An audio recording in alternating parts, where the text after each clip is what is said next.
Luis Enrique Ortiz had a short life. When he was 21, a government-sponsored death squad kidnapped him and 8 other students and a teacher from a university dorm.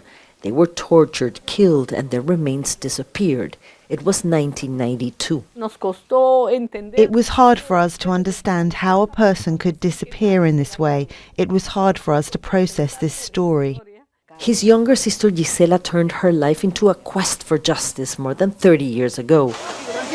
The armed conflict was still ongoing. Maoist insurgents and government forces committed massacres and extrajudicial killings.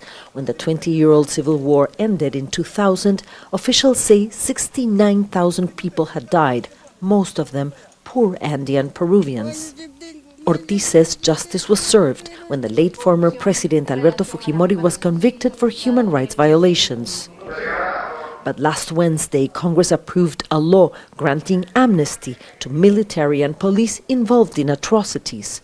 Perpetrators over 70 years old may now request to overturn their judicial processes. I feel helpless. Suddenly you realize no one has taken into account the long struggle and pain of the families. Suddenly they pass a law to forgive those responsible and prevent them from being judged, and you have nowhere to turn.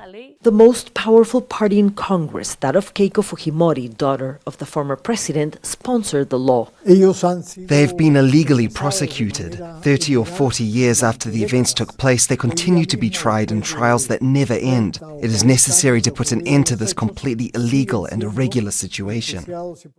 Legislators have passed a series of laws approved by President Dina Boluarte, which legal experts say are unconstitutional.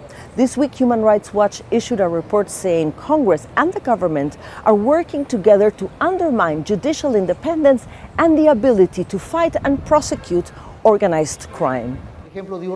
Human rights defenders say the law is an act of vengeance. Fujimori's party says now that they have complete power, they must implement this policy of destroying the process of justice, coupled with this entire process of degrading democracy in Peru.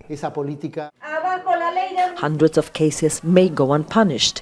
Rights groups say they're ready to fight case by case, requesting the courts to not allow the application of the law.